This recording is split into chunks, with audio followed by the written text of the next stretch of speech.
Florence was wiping down the counter when the millionaire's voice echoed. He wanted her to play the piano to entertain the guests. The request sounded like an order disguised as a joke. Still, bills and meds spoke louder. She nodded. Between one tray and the next, she tried to catch her breath. Owen, the chef, noticed the weight on her shoulders. "Take a seat for a minute," he said. "If I stop, the lights at home get shut off too," she replied. Her phone buzzed. Olivia said Mom had eaten some soup. The news was comforting, but the guilt was too. Before we go on, hit subscribe and turn on the bell so each new chapter reaches you right on time and nothing in this journey slips by. "Call me if you need anything, okay?" Florence insisted. "I promise. Love you." The call ended. The knot stayed. Back in the hall, Florence bumped into Caleb Henderson. Tailored suit, the smile of someone who never hears no. Raising his glass, he announced, "Our pianist will be the staff member. They say she has hidden talent." Laughter cut through the air. Florence felt her blood boil, but she sat at the instrument. Henderson's gloved hand brushed her neck in fake cordiality. The laughter turned to silence when her fingers found the first note. Steady, clear, impossible to ignore. The music spread like a current, pushing the sparkle of the jewels into the background. Owen forgot the sauce. Silverware hung in midair. Henderson kept smiling, but bewilderment leaked from his eyes. Every key reminded her of dawn rides on packed buses, debts, stubborn hope. When the last chord hung in the air, no one dared clap. The hushed sound of awe was worth more than applause. For the first time, Florence didn't need to say who she was. He looked her over from head to toe. "You work well," he said bluntly. "I do my duty, sir," Florence replied, swallowing her discomfort. "I'm hosting a reception. I need someone efficient and discreet. I pay well." Offers like that were rare, but his tone kept her on guard. "I'm not sure I should accept." Henderson lifted one corner of his mouth. "Think of it as an opportunity. People like you don't get many, do they?" The line felt like a slap, but Florence promised to think it over. In the locker room after her shift, she told Teresa everything. "Are you crazy?" her co-worker cut in. "That man has more money than we'll ever see. Take it. It'll pay off your bills." The logic was unbeatable. With no time to hesitate, Florence gave in. The next night, she stopped in front of the golden gate of the Henderson mansion. The manicured garden looked like a movie set, and the inside topped it all. Huge chandeliers, museum-worthy paintings, endless hallways. A butler led her to the main hall. Henderson was tense, overseeing every detail. The party took shape. Expensive dresses, rehearsed laughs, empty conversations. Florence moved around with champagne flutes, almost invisible, witnessing a world driven by appearances. Even focused, she felt out of place. Henderson, surrounded by a few guests, was frowning. The pianist hadn't shown up, and the irritation was obvious. Suddenly, he snapped his fingers as if solving a puzzle. "Florence!" he called. She turned, steady with the tray. "I need a favor that'll make this night unforgettable." "Of course, sir, I'll do what I can." Henderson pointed to the piano, until then just decoration. "How about livening up the party with a few notes?" Florence's chest vibrated like a tight string. I'm not sure." "Come on, have some nerve." Henderson shot back, loud enough to hush the buzz. "Nothing formal, just something spontaneous." Heads turned, little laughs popped up. Florence inhaled slowly. If she were going to stumble, let it be unforgettable. The host savored the moment like someone sweetening his own ego. "Sir, maybe it's not appropriate. Florence, show us your talent." She swept the room with her gaze. She saw expectation, curiosity, and the cruel edge of people betting on someone else's fall. Her heart beat offbeat, her hands numb. No one there knew about the strict lessons of her childhood, or how many years had passed since her last chord. Going back wasn't an option. She lifted her chin and walked to the instrument. Whispers snaked around. Can she pull it off? This is going to be good. Seated, she felt the polish of the keys reflect the light and her own fears. She placed her fingers, closed her eyes for a moment, and absorbed the weight of the stairs. The air stuck to the walls. Henderson, leaning against a column, wore a smile between triumph and challenge. "Whenever you're ready, Florence," he urged, his tone a wager. In that moment, silence and anticipation blended together, ready for the first note that could lift the night or shatter her pride. "Before we go on," Hit subscribe and ring the bell so every new chapter reaches you right on time and nothing on this journey slips by unnoticed. For a split second, Florence almost bolted, but her mother's voice rang out like a steady chord. "The music is yours. Play it for yourself." The hall vanished, replaced by the old room where she used to practice without a clock. Her fingers settled on the keys like greeting an old friend, and the notes swept away the chatter. The laughter died. Eyes that had been wandering locked on her. A few guests froze, afraid to break the spell. Henderson uncrossed his arms and leaned in, the superior grin giving way to a curiosity that wrinkled his brow.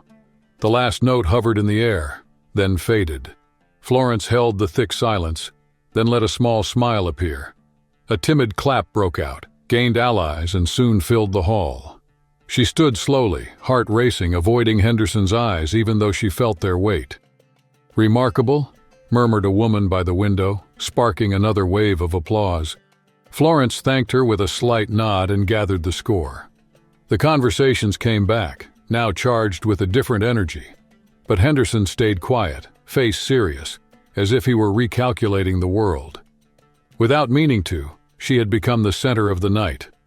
Hours later, on the almost empty bus, the vehicle's sway mixed with the last harmonies. The mansion, the applause, Henderson's gaze felt like a recent dream. Still, every chord kept vibrating inside her, telling her that something, though invisible, had changed forever. In the living room, Olivia adjusted the cushions behind their grandmother before turning to her sister. "So, Florence, how'd it go?" "It was weird," she said, dropping her bag on the chair. "Weird how?" Florence bit her lip, trying to compress the night's avalanche. "The pianist didn't show up and Mr. Henderson asked me to play." "You? In front of everybody?" "I played." Before Olivia could react, their grandmother cut in, her voice gentle. "When you were little, you said the world would hear your music." A knot tightened in Florence's throat, but she smiled. "I just filled an empty spot, Grandma, nothing more." Even so, she could still feel the note echoing deep inside. 2 days later, between pots and the smell of garlic in the restaurant, a gray-haired man with straight posture walked up. "Miss Florence, I'm Mason Jenkins, the Philharmonic's director. I was at Mr. Henderson's house. Your performance was breathtaking." The word hung in the air. Florence felt her hands tremble. "I haven't played in years, sir." "That's exactly why it was so striking. Your talent is still intact." Her eyes lit up, a mix of gratitude and fear. "I don't know if I'm ready to come back." Mason slid a card across the counter like setting down a promise. "Whenever you decide, the rehearsal room will be open. Talent like yours deserves to resonate." He walked away, leaving the dining room din and a whirl of possibilities spinning in Florence's head. Before we go on, hit subscribe and ring the bell so every new chapter reaches you right on time and nothing on this journey slips by unnoticed. Florence was finishing balancing the till when she noticed Henderson leaning against the doorway, less aloof than usual. "Florence," he murmured, in a tone rarely heard in that dining room. "Mr. Henderson?" She looked up, surprised. He took a deep breath before continuing. "I came to apologize. When I pushed you to play, what I really wanted was to watch you fail." Florence's silence seemed to stretch the awkwardness, but he didn't back down. "What you did on stage leveled me," he confessed. "It showed me there are still things beyond my control, and that was a lesson." Florence straightened her apron, unsure how to react. "I just did what I thought was fair." Henderson's lips curved slightly, as if acknowledging an honorable defeat. "If you ever need help, ask. I owe you one." Days later, still processing everything, Florence walked into the neighborhood community center. The hallway smelled of fresh paint, and laughter echoed from the workout rooms. In one corner, she found an old dark wood piano, its keys yellowed with time. "Do you play?" asked Melanie, a staffer with gray hair pulled back in a practical bun. "A little," Florence answered, feeling her old shyness fade as she sat down at the bench. The first notes drew a circle of curious kids. She picked a simple tune to grab their attention. "Can I try?" Lily asked, her eyes sparking with excitement. "Sure." Florence smiled, realizing music was filling a space she thought she'd lost. With every small step the students took, a fresh joy sprang up inside her. One afternoon, while she was picking out notes alone, She sensed someone at the doorway. She turned and came face to face with Mason Jenkins, arms crossed, watching her in silence. Florence had sworn she'd never set foot on a stage again after bombing in a competition. Even so, when Mason Jenkins asked her to teach music at the community center, she said yes, just for a while. Yet every class, the sound of tiny fingers stumbling over the keys, rekindled a forgotten spark. A year later, the old meeting room had become almost a theater. Parents straightened chairs, phones held high, kids tightened shoes, bows, barrettes. In the corner, a freshly polished piano caught the soft lights. Florence checked scores, set the metronome, and took a deep breath. "Ready?" she asked Lily, who tugged at the bow on her dress like a talisman. "I've got butterflies," the girl admitted. "Good. It means you care. Let your heart guide your fingers." The lights dimmed a notch. Chatter dropped into a suspended hush. Mic in hand, Florence reminded everyone that they were teaching more than notes: courage, teamwork, and joy, and invited the audience to listen with the same care the students had rehearsed. One by one, they took the stage.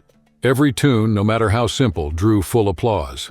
When Lily played, the crowd forgot to blink. A few moms wiped their eyes. In the final piece, everyone joined in a song that made the floor vibrate. The ovation felt bigger than the room. Amid hugs and flashes, Mason stepped up. "That was extraordinary. I just showed them the way," Florence said, feeling the stage under her feet again. The offer came in a whisper, muffled by the buzz of the rehearsal room. "We're putting together a concert at the Philharmonic to showcase new talent," the conductor announced, eyes steady and bright. "I want you as the headliner. The scene needs your voice." Florence was still catching her breath when the door opened for Caleb Henderson. The tycoon she'd seen in the lobby now entered, looking less stern. He held up an envelope. "I heard about the recital and decided to help." Inside was a hefty donation to the program that runs the music classes. "Words can't cover my apologies," he said, setting down receipts for new instruments and costumes for the coming seasons. Florence had never expected such a gesture. Later, with the auditorium empty, she walked up to the piano. She pressed a single key. The note rolled through the old wood as if it were clearing space for memories. Her grandma's advice came to mind: "Let the music speak for you." In that instant, the recital stopped being just a show. It became a restart, a promise that, even among thorns, the melody would keep guiding her. This turn reminds us that life often changes course when we least expect it. Florence turned humiliation into creative fuel and inspires anyone watching her journey. And you? Have you ever hit a curve that shattered your predictions? Share in the comments and send this story to someone who needs to find hope again. Maybe their next step is only a note away. Thanks for following this story so far. If it touched your heart, drop a like, subscribe to the Clillal channel, and ring the bell so you don't miss the next episodes. Share this video with anyone who deserves a message of hope. And in the comments, tell us what moved you most. Your presence makes a difference. See you on the next adventure.